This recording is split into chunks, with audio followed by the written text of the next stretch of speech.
What if I tell you that just by changing your food habits, any of your diseases can get cured? Yes, it is possible. Hey everyone, this is Gayatri. Today, there are more than 200 million patients of thyroid. 1 in 10 Americans have diabetes.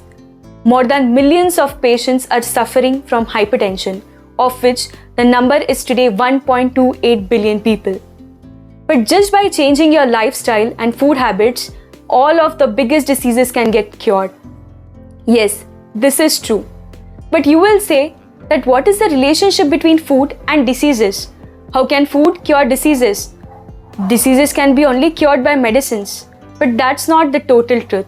To have a disease-free body, the most important thing is to remove toxins from the body. But what are these toxins? Toxins are nothing but the undigested food which is in your body for a long period of time. A body which is clean internally has no place for disease in it. It is a disease-free body.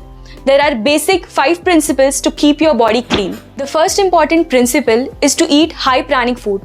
High pranic food is nothing but eat living food, the food which has life into it.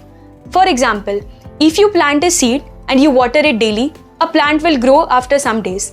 But if you plant a biscuit or a packed food, will you ever think that a plant will grow out of it? No. Because packed food has no life in it. It is lower in prana. Also, it increases the number of toxins in your body, and also it takes a longer amount of time for your body to digest dead food. But on the other hand, if you eat food such as lentils, seeds, vegetables which are high in prana, it helps for your cells to regrow and keeps your body healthy and fit. The second important principle is to have water-rich food. When we talk about our body, the body is made up of 70% of the water and 30% consists of bones, muscles and mass.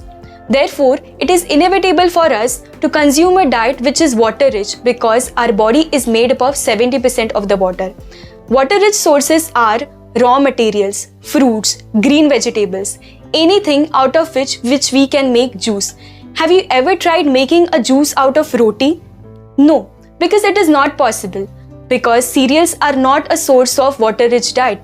They are for our solid content. But what we do is do opposite of it. In our day-to-day lives, we consume 70% of solid food, which consists of cereals, lentils, seed, and 30% of water-rich food, which is not good for our health. We should switch to sources of fruits and vegetables, which are more rich in water, which will provide more energy to our body. The most important principle of food is to have a gap of 8 hours between the food.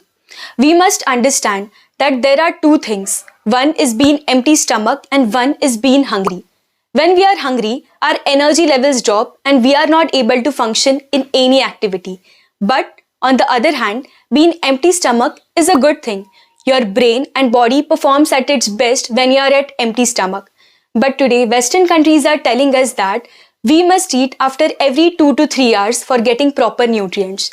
But in our culture, our yogic sciences is telling us from thousands of years that between 2 meals, there should be a gap of 8 hours. It means if you are having your first meal at 10 a.m. in the morning, it's best to have your second meal around 7 p.m. in the morning. It's also best if you finish your food 3 hours before sleeping, which will help you in your digestion process fast. And when you wake up in the morning, you will feel hungry and your colon will get completely empty. Therefore, it will help you to start your day-to-day activity with a zeal of energy. The fourth most important principle is eat freshly cooked food. When we cook food, it's best to eat the food within an hour or 2. When we keep the food for a longer period of time, a certain amount of negative energy gets over the food, which is known as tamas.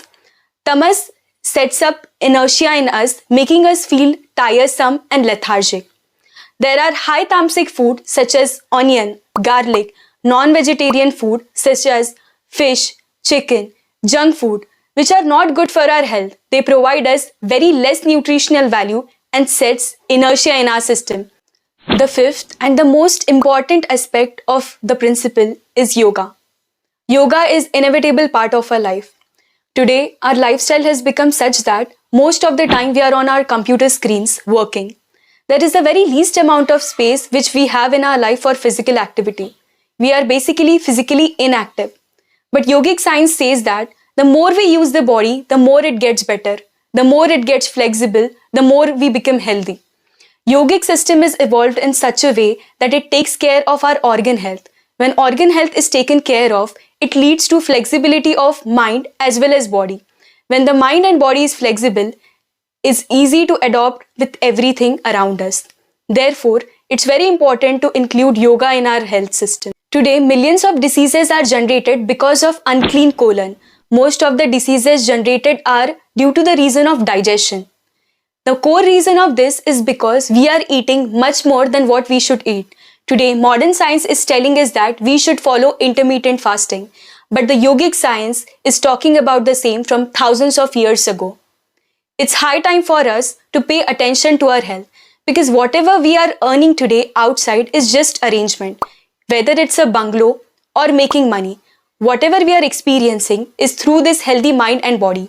If our mind and body is not healthy, we will not be able to experience everything at its best. So therefore, we should keep health as our first priority. Because health is not something which is from outside. Health is something within inside.